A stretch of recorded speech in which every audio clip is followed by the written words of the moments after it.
बिस्मिल्लाहिर्रहमानिर्रहीम। अस्सलाम वालेकुम नाज़रीन, आप यूट्यूब चैनल देख रहे हैं। मैं इमरान खान हूँ। नाज़रीन, सबसे पहले तो एक खबर मार्केट में गर्दिश कर रही थी और कुछ लोग ये दावा कर रहे थे कि बहुत जल्द इमरान खान साहब शौकत खानम अस्पताल में, ये कहा जा रहा था कि पहुंच जाएंगे, लेकिन अलीमा खानम साहिबा ने इसकी तरदीद की है। एक तो इमरान खान साहब की बहनें पहुंची अडियाला जेल में, तो इसमें 2-3 डेवलपमेंट है इमरान खान साहब के हवाले से। एक उनके बेटों के वीज़ा के हवाले से, एक सुप्रीम कोर्ट ऑफ पाकिस्तान में इमरान खान साहब के हवाले से जो केस चला वो कि उनकी जो जमानतें हैं 9 मई के मामलात में, और दूसरा शौकत खानम में क्या उन्हें शिफ्ट किया जाएगा। ये वो चीजें हैं जो मैं सबसे पहले इमरान खान साहब के बारे में आपके सामने रखता हूँ। इमरान खान की बहन ने कहा कि अभी चंद दिन पहले, और उन्होंने बताया बिल्कुल चंद दिन पहले की ये बात है कि एक बहन इमरान खान की, इमरान खान से उन्होंने देखा उन्हें जब अदालत में केस चल रहा था, और बुध को मेरी बहन ने इमरान खान को देखा था। वो कहती है कि इमरान खान बिल्कुल ठीक है। हाँ, ये जरूर है कि उनका वजन कम हो रहा है और छोटे मोटे इश्यूज हैं। वो वजह यह है कि गर्मी बहुत ज्यादा है और वो एक छोटी सी जगह में बंद है, उन्हें 22 घंटे तक अंदर कैद रखा जाता है, बाहर छोड़ा नहीं जाता। तो ये वो वजूहात है जिनकी वजह से कोई भी आदमी हो, सेहतमंद आदमी भी हो, नौजवान भी हो, तो उसके साथ प्रॉब्लम हो जाती है। इमरान खान साहब 70+ हैं, गो के वो बहुत कोशिश करते हैं अपने आप को, अपनी सेहत को ठीक रखने के लिए, लेकिन इसके बावजूद ये मल्टीपल इश्यूज तो होते हैं। अब जब शौकत खानम की बात हुई तो उन्होंने कहा जी नहीं, मैं नहीं समझती कि इमरान खान को शौकत खानम शिफ्ट होना होगा, ना ये इमरान खान को कभी निकालेंगे कहीं बाहर ले जाने के लिए, और ना ही वो बिस्तर पर पड़ने वाले हैं। यानी वही आदमी जाएगा ना जो बिस्तर में पड़ जाएगा, जिसकी कमर लग जाएगी बिस्तर के साथ, तो उसको हॉस्पिटल लेकर जाना पड़ेगा। तो इमरान खान तो ऐसे नहीं है, वो हिम्मत वाले आदमी है। मुझे नहीं मालूम कि ये बात कहाँ से आई कि गंडापुर ने दरखास्त की है कि शौकत खानम में इमरान खान को शिफ्ट किया जाए। ये खबर एक्चुअली इस तरह से आई थी कि गंडापुर साहब ने वो दरखास्त की है कि इमरान खान साहब को शौकत खानम अस्पताल शिफ्ट कर दिया जाए या उन्हें वहां पे दाखिल करवा दिया जाए। इमरान खान साहब मुझे नहीं लगता कि ऐसा वो करेंगे। हाँ, लेकिन एक जो दरखास्त है वो उनकी पार्टी की जानिब से दी जा रही है, और वो ये कहा जा रहा है, पार्टी भी कह रही है, उनकी बहनें भी कह रही हैं कि इमरान खान साहब को उनके डॉक्टरों से चेक करवाएं और ये इजाजत दी जाए कि इमरान खान साहब के जो अपने मुआलिज है वो आए और आकर इमरान खान साहब को जेल में देखें, ताकि जो है इमरान खान साहब की भी और बाकी फैमिली की और जो कारकुन है पाकिस्तान तहरीक इंसाफ के, उनकी भी तसल्ली हो जाए। इसमें जो है वो शौकत बसरा साहब ने एक आइडिया दिया है कि तमाम एमपीएस एमएनए जाके अडियाला के बाहर पुरअमन तौर पे बैठ जाएं, जब तक इमरान खान साहब को उनके अपने डॉक्टरों से ना मिलवाया जाए तब तक वो वहां पे धरना देकर बैठें और एहतजाज करें। भारत इमरान खान साहब की बहनों को जब मैं ये वीडियो रिकॉर्ड कर रहा हूं तब तक के लिए तो इतला ये थी कि उन्हें नहीं मिलवाया गया। इमरान खान साहब के बेटों के नाइकॉप के हवाले से, देखिए नाइकॉप वाला मामला तो लटका हुआ है, वो तो लंबा चलेगा, लेकिन उनके बेटों को वीजे भी फराहम नहीं किए जा रहे और ये मामला लगातार हुकूमत की जानिब से लटकाया जा रहा है। तो हुकूमत ये देख रही है कि कब वीजे फराहम करने हैं उनके बेटों को। मेरे ख्याल में हुकूमत ये फैसला तब करेगी जब चीजें थोड़ी डाउन हो जाएंगी, और तब वो उनके बेटों को आने की इजाजत देगी और इमरान खान से मिलने की इजाजत देगी। हुकूमत ऐसे मौके पर नहीं आने देगी जब मामला थोड़ा गर्म हो। जो मुझे दिखाई देता है वो ऐसे ही है। सुप्रीम कोर्ट ऑफ पाकिस्तान में आज इमरान खान साहब का केस लगना था, और ये केस शहबाज रिजवी साहब और तारिक बाजवा साहब, 2 जज हैं लाहौर हाई कोर्ट के, उन्होंने इमरान खान साहब के खिलाफ फैसला दे दिया था, उनकी जमानत खारिज कर दी थी 9 मई के हवाले से। और जिस बुनियाद पे खारिज की थी, यानी वो बड़े अजीबोगरीब मामला थे। यानी पुलिस वाला कहता है कि वो सोफे के नीचे था, कोई कहता है जी मैं टेबल के नीचे था, कोई कहता है जी मैं पर्दे के पीछे था। तो इस तरह की गवाहियों की बुनियाद के ऊपर इमरान खान साहब की साजिश को दुरुस्त मानते हुए लाहौर हाई कोर्ट ने इमरान खान साहब की जो जमानत है 9 मई में, उसे कैंसिल कर दिया था, उन्हें जमानत नहीं दी थी। तो अब ये जस्टिस याया अफरीदी साहब की अदालत में मामला है, तो याया अफरीदी साहब केस की मेरिट पर बात नहीं करेंगे, ये उन्होंने अपनी अदालत के अंदर कहा। यानी जो बज़ाहिर रिपोर्ट हुआ है, सदीक जान साहब ने रिपोर्ट किया, अलीमा खान साहिबा ने बताया, कुछ और वकला उन्होंने भी ये बात की है, तो वो ये कह रहे हैं कि सिर्फ एक पॉइंट पर बात करेंगे कि आया वो जमानत के केस में मेरिट को डिस्कस कर सकते थे या नहीं। यानी लाहौर हाई कोर्ट में जो जमानत का केस है उसके अंदर जो केस के मेरिट्स हैं कि ये केस ठीक तरह बना है या नहीं बना, इसको डिस्कस किया जा सकता था या नहीं किया जा सकता था, सिर्फ ये नुकता हम यहाँ पे उठाएंगे, हम मेरिट्स के ऊपर बात नहीं करेंगे। इसका सादा मतलब जो मुख्तलिफ लोगों ने समझाया, जो वहां पे जर्नलिस्ट मौजूद थे, उन्होंने, क्योंकि मैं कोर्ट रिपोर्टर नहीं हूँ, मैं इतना कानूनी मामला को नहीं जानता, एक तालिब इल्म हूँ इस हवाले से, लेकिन जो चीजें सामने आई मैं आपके सामने रख देता हूँ। जितना मैंने इसको समझा है वो ये है कि सुप्रीम कोर्ट ऑफ पाकिस्तान नहीं चाहती कि ये वाले मामला सुप्रीम कोर्ट ऑफ पाकिस्तान में आए कि एक पुलिस वाला टेबल के नीचे छुप गया, कोई पर्दे के पीछे घुस गया, कोई सोफे के नीचे घुस गया, اور یہ پولیس والوں نے اس طریقے سے عمران خان صاحب کی سازش پکڑی، پھر کبھی رپورٹ بھی نہیں کی، پھر کبھی جائے وقوع پہ بھی نہیں گئے، پھر اس کے بعد کبھی کسی کو بتایا بھی نہیں، اور جب بتایا تو اس کے بعد بھی کوئی وہاں پہ نہیں گیا، کسی نے جا کے علاقے کا نقشہ نہیں بنایا۔ پولیس والوں کو یہ بھی نہیں پتا تھا کہ مین دروازے سے لے کر اندر عمران خان کے کمرے تک محض 25 میٹر کا فاصلہ ہوگا، 20 میٹر کا فاصلہ ہوگا، تو وہ کہتے نہیں 300 میٹر تک کا فاصلہ انہوں نے بتا دیا۔ تو ایک عجیب و غریب قسم کی کیفیت تھی جو ہائی کورٹ میں تھی، لیکن اس کے باوجود ہائی کورٹ نے وہاں پہ عمران خان صاحب کو ضمانت نہیں دی۔ اب یہ معاملہ سپریم کورٹ میں آیا تو سپریم کورٹ چاہتی ہے کہ ان ٹیکنیکل نقطوں کے اوپر بات ہی نہ ہو، صرف ایک پوائنٹ کے اوپر بات کریں۔ بہرحال 19 تاریخ اب دی گئی ہے، یہ پاکستان تحریک انصاف کے جو وکلا ہیں ان پہ منحصر ہے کہ وہ کتنا زیادہ ان ٹیکنیکل ایشوز کو اٹھاتے ہیں اور کتنا زیادہ حکومت کو اور پروسیکیوشن کو اور پولیس کو وہاں پہ بے نقاب کرتے ہیں۔ سپریم کورٹ آف پاکستان میں اس میں جسٹس یحییٰ آفریدی کو بالکل قاضی فائد عیسیٰ بننا ہوگا، اگر تو وہ یہ چاہتے ہیں کہ بالکل بھی ججز اور پولیس اور پورا جو انتظامی سٹرکچر ہے وہ ایکسپوز نہ ہو، تو پھر انہیں ہر حال میں میرٹس جو ہے وہ ڈسکس نہیں ہونے دینے چاہیے، یعنی انہیں کوشش کرنی ہوگی بالکل قاضی فائد عیسیٰ کی طرح بن جائے اور کوئی ایسی بات سنے ہی نہ، اور بلکہ سننے سے انکار کر دیں جس بات پہ انصاف ہو سکتا ہو یا جس بات کے اوپر کوئی سوال اٹھتا ہو، سوالات ہی اٹھنے نہ دیں، اس لیول پہ انہیں جانا ہوگا۔ اب دیکھتے ہیں کہ 19 تاریخ کو پاکستان تحریک انصاف کے جو وکلا ہے وہ کتنی تیاری کر کے جاتے ہیں۔ بہرحال انہوں نے وکلا نے اس کیس کو بہت زیادہ ایکسپوز بھی کیا ہے۔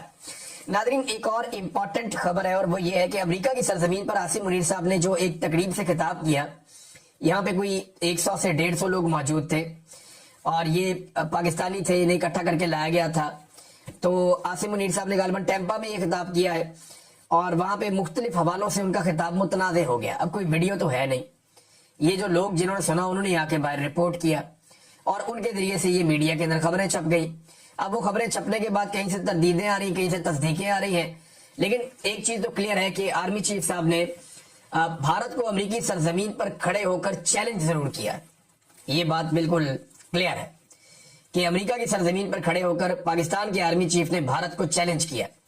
اچھا، بھارت کو اس بات میں بڑی تکلیف ہو رہی ہے، وہ یہ کہہ رہا ہے کہ یہ کیسے ہو سکتا ہے کہ ہمارا ایک دوست ملک ہے امریکہ، اس کی سرزمین پہ کھڑا ہو کر ہمارا ایک دوسرا جو ملک ہے پڑوسی وہ ہمیں دھمکیاں لگا رہا ہے، تو یہ ہمارے لیے بڑا ایک نیگیٹو انہوں نے کہا۔ لیکن آرمی چیف پاکستانی کمیونٹی سے بات کر رہے تھے، وہ کوئی امریکن سے تو بات نہیں کر رہے تھے، نہ وہ کوئی پریس کانفرنس کر رہے تھے، لیکن انہوں نے پاکستانی کمیونٹی سے جو باتیں کی ان میں دو چیزیں بڑی ان کے بیانات جو ہیں وہ وائرل ہوئے۔ ایک کے اوپر تردید آ رہی ہے، یہ کہا جا رہا ہے کہ جی مرسڈیز اور ڈمپر ٹرک کا جو ہے نا انہوں نے مثال دی ہے آرمی چیف نے کہ ایک ڈمپنگ ٹرک، پاکستان کی مثال انہوں نے کہا ایسے جیسے ایک ڈمپر ٹرک ہے جو بہت مال لے کر جاتا ہے، وہ لے کر جاتا ہے سامان، اور انڈیا کی مثال انہوں نے ایسے دی ہے کہ جیسے وہ ایک نئی نویلی مرسڈیز ہے جو ہائی وے پہ آ رہی ہے، اور اگر ان کا تصادم ہو جائے تو پھر نقصان کس کا ہوگا، یہ سوال آرمی چیف نے پوچھا۔ پھر کچھ ایٹمی ہتھیاروں کے حوالے سے بھی بھارتی میڈیا یہ کلیم کر رہا ہے کہ دھمکی آرمی چیف نے لگائی۔ اب یہ جو آرمی چیف نے دھمکی لگائی، مجھے نہیں لگتا کہ اس کا کوئی ثبوت بھارت کے پاس ہے، لیکن ایک چیز اور جو اندر سے رپورٹ ہوئی ہے کہ آرمی چیف کا یہ کہنا ہے کہ وہ میزائل مار کر جو 10 میزائل مارے تو بھارت کے اندر جو ڈیمز بنے ہوئے ہیں ان کے سٹرکچر تباہ ہو سکتے ہیں، تو یہ پریکٹیکلی یہ بات ممکن نہیں ہے۔ وہ اس طرح ممکن نہیں ہے کہ رشیا نے ابھی یوکرین میں بڑی کوشش کی ہے، صرف ٹربائنوں کو وہ نقصان پہنچا سکا ہے۔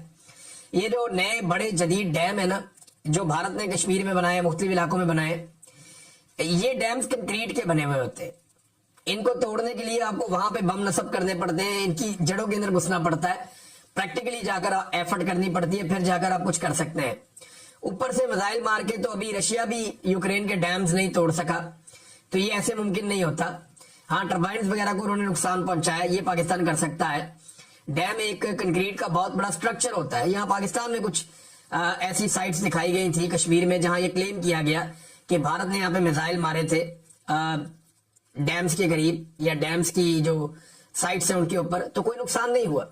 کنکریٹ کا جو ہیوی سٹرکچر ہوتا ہے اس کے لیے بہت ہیوی قسم کے میزائل چاہیے، جیسے امریکہ کے پاس ہے جو وہ B-52 بامبر کے ذریعے جاتے ہیں، وہ بہت نیچے زمین میں کئی 100 فٹ تک گھس جاتے ہیں، وہاں پہ جا کے وہ دھماکہ کرتے ہیں۔ تو اس طرح کی ٹیکنالوجی نہ پاکستان کے پاس ہے نہ انڈیا کے پاس ہے، لیکن آرمی چیف کو نا بڑی نپی تلی بات کرنی چاہیے تھی۔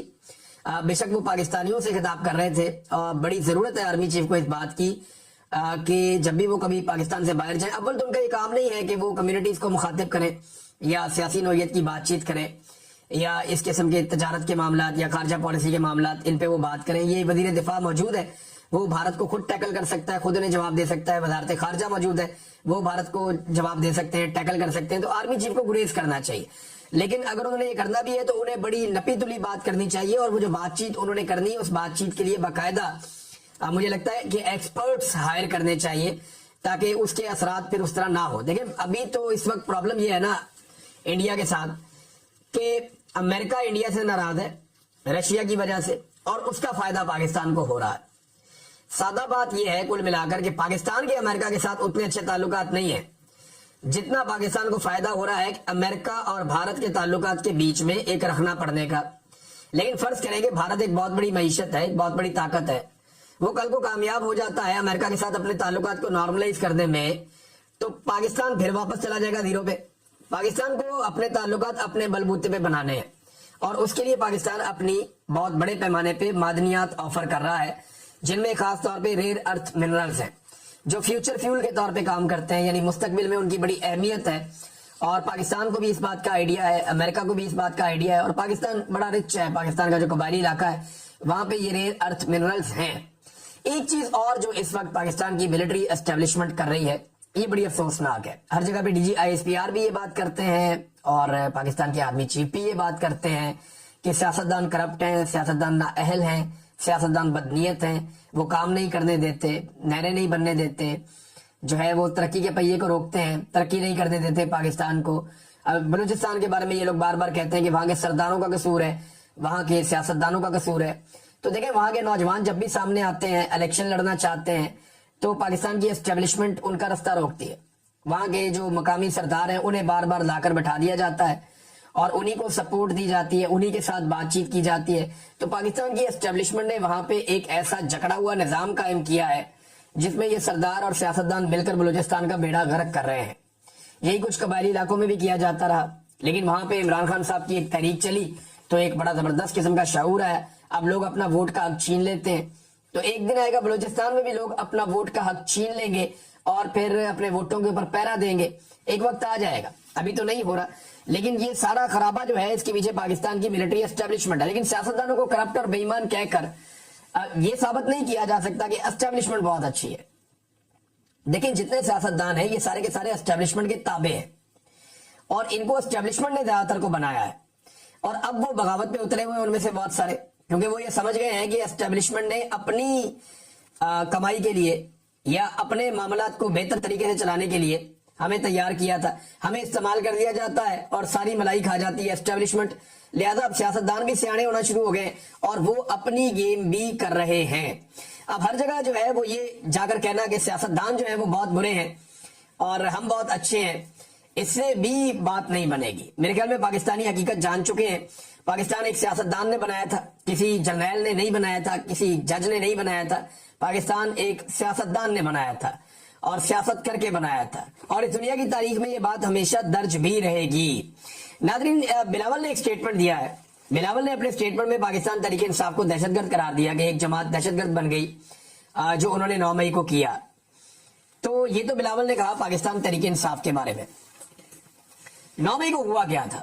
عمران خان صاحب کو غیر قانونی طور پہ گرفتار کیا گیا تھا. زخمی ہونے کے باوجود انہیں گریبان سے پکڑ کر گھسیٹا گیا اور ان کے اوپر تشدد کیا گیا. انہیں مارتے ہوئے رینجرز والے گھسیٹتے ہوئے لے کر چلے گئے, اور یہ مناظر نیشنل ٹی وی پہ چلا دیے گئے. پاکستانیوں کا غم و غصہ تھا, پاکستانی نکلے اور انہوں نے احتجاج شروع کر دیا. رینجرز کیونکہ پاکستانی فوج کے کنٹرول میں ہے, لہذا جہاں جہاں پہ فوج کے موجود تھے مقامات وہاں پہ جا کے لوگوں نے احتجاج کیا. اب اس میں آگے سے 2 رائے ہیں. ملٹری اسٹیبلشمنٹ کا یہ کہنا ہے کہ جو لوگ احتجاج کرنے آئے انہوں نے تباہی پھیر دی, ہر چیز توڑ پھوڑ دی, ہر چیز کا تباہی پھیر دی اور آگ لگا دی اور لوٹ مار کر دی. جبکہ دوسری طرف جو ہے وہ پاکستان تحریک انصاف کا یہ کہنا ہے کہ ہم احتجاج کرنے ضرور گئے تھے لیکن وہاں پہ توڑ پھوڑ ہم نے نہیں کی. وہ سارا کام جو ہے وہ پہلے سے لوگ وہاں موجود تھے اور وہ کر رہے تھے, نقاب پوش, جنہوں نے ڈنڈے مارے, گاڑیاں توڑی, نقصانات کیے, آگ لگائی, اور ہمارے پہنچنے سے پہلے ہی بہت کچھ ہو چکا تھا. اب یہ 2 الگ الگ چیزیں. اس میں پاکستان تحریک انصاف کے چیئرمین اور سابق وزیر اعظم عمران خان صاحب بار بار یہ کہتے ہیں کہ آپ سی سی ٹی وی فوٹیج نکالیں اور اس میں دیکھیں. اچھا, وہاں سارے سی سی ٹی وی کیمراز لگے ہوئے ہیں لیکن فوٹیج غائب کر دی گئی ہے. یہ معاملہ جو ہے وہ ملٹری کورٹس میں بھی اٹھایا گیا تھا. कि सीसीटीवी फुटेज कहाँ है, और उसका जवाब वहां पे भी नहीं दिया जा सका। आम अदालतों में भी ये मामला उठाया गया, लेकिन इसका जवाब वहां पे भी नहीं दिया जा सका। तो सीसीटीवी फुटेज गायब कर दी गई जिसके अंदर सारे हकायक थे, और इस तरह पाकिस्तान तहरीक इंसाफ के मौक़िफ़ को एक तक़वियत तो मिलती है कम से कम कि सीसीटीवी फुटेज गायब है। अगर वो फुटेज मिल जाए तो पता चल जाए कि लोगों के आने से पहले कितनी तबाही हुई, लोगों के आने के बाद कितनी तबाही हुई, सिक्योरिटी किस वक्त गायब हुई और सिक्योरिटी किसके कहने पे गायब हुई, और डंडे मारने और तोड़ने वाले लोग कौन थे, और वो लोग आज तक पकड़े गए या नहीं पकड़े गए। ये वो सारे सवालात हैं जिनका जवाब अभी तक नहीं मिला इस मामले में। लेकिन बिलावल ने कह दिया कि पीटीआई जो है वो एक दहशतगर्द जमात बन गई 9 मई के बाद। लेकिन बिलावल ने क्या किया और बिलावल की पार्टी ने क्या किया, ये जरा मैं आपके सामने कुछ तफसीलात रखता हूं। नाज़रीन, जब बेनज़ीर भुट्टो शहीद हुई ना 27 दिसंबर को, तो 27 दिसंबर से लेकर 30 दिसंबर तक मुल्क भर में अरबों रुपए की सरकारी और निजी इमलाक लूट ली गई थी। जगह जगह आग लगा दी गई थी, बैंक लूटे गए थे, शहरी लूटे गए थे, लोग कत्ल किए गए थे, और खवातीन को अगवा तक किया गया था। मुबैना तौर पे रेप भी किए गए थे। सिंध से पंजाब आने वाली सड़कें और रेलवे ट्रैक तक उखाड़ दिए गए थे। क्या वो दहशतगर्दी नहीं थी? मीडिया रिपोर्ट्स के मुताबिक मुबैना तौर पर पीपल्स पार्टी के हामियों के दंगे फसाद के दौरान 47 लोग मारे गए, जिनमें पुलिस एहलकार भी शामिल थे। मुबैना तौर पर पीपल्स पार्टी के हामी मुल्क भर और बिलखसूस कराची में अंधाधुंध फायरिंग करते रहे, सियासी मुखालिफिन को ढूंढ ढूंढ कर कत्ल करते रहे। मुल्क भर और बिलखसूस कराची में सिविल वॉर जैसा माहौल बर्पा कर दिया गया। करोड़ों लोग खौफजदा और महसूर होकर रह गए थे। गाड़ियों के साथ बांधकर जो एटीएम मशीनें हैं उन्हें बाहर खींच लिया गया था, और मुल्क भर में मुतअद्दिद बैंक जो है वो लूट लिए गए थे। दर्जनों बैंकों को आग लगाकर जला भी दिया गया था ताकि रिकॉर्ड ही जल जाए। अल जजीरा के मुताबिक 176 बैंक, 34 पेट्रोल पंप, 72 ट्रेन की बोगियां, 18 रेलवे स्टेशन, सैकड़ों कारें, बसें, मोटरसाइकिल और सरकारी दफातर, इमारतें, सियासी जमातों के दफातर और अनगिनत दुकानें, प्लाजे जलाकर राख कर दिए गए थे। ये किया गया था जनाब पीपल्स पार्टी की जानिब से जब बेनज़ीर भुट्टो शहीद हुई थी। तो पीपल्स पार्टी को तो किसी ने दहशतगर्द नहीं कहा। इतनी तबाही फेरने के बावजूद, इस तबाही के सामने तो पाकिस्तान तहरीक इंसाफ ने 5% भी नहीं किया।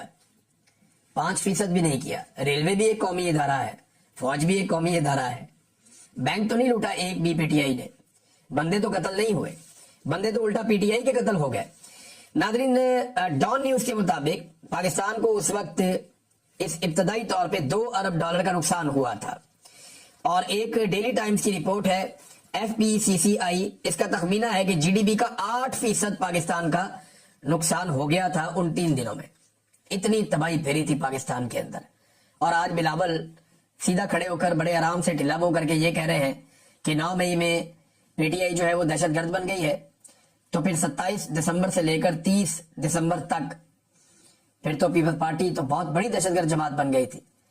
लेकिन पाकिस्तान की खातिर सारे आगे बढ़े थे, और यहां 2 साल से एक पॉलिटिकल पार्टी को कुचला जा रहा है, उसको तबाह किया जा रहा है। ये सारा मामला डिजाइन ही एक पॉलिटिकल पार्टी को तबाह करने के लिए है। जबकि बेनज़ीर भुट्टो का कत्ल एक इंतहाई अफसोसनाक वाकया है, और जिस तरह इमरान खान साहब की गिरफ्तारी एक इंतहाई अफसोसनाक वाकया है। दोनों पे अवाम का रद्द-ए-अमल जो है वो फितरी है। लेकिन बैंक लूटना कौन सी फितरत है?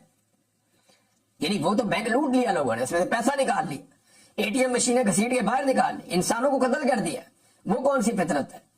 तो ये बिलावल साहब को अपनी दफा याद नहीं है कि उन लोगों ने क्या किया था। और आज एक ऐसी जमात जो सिर्फ एहतजाज करना चाहती है पुरअमन तौर पे, उसको दीवार से सिर्फ इसलिए लगाया जा रहा है कि उसकी मकबूलियत का मैदान में ये लोग मुकाबला नहीं कर पाते। नाज़रीन, 14 अगस्त के हवाले से पाकिस्तान तहरीक इंसाफ ने कहा जी हम जश्न मनाएंगे और आज़ादी का जश्न मनाएंगे, और साथ अपनी तहरीक भी जारी रखेंगे।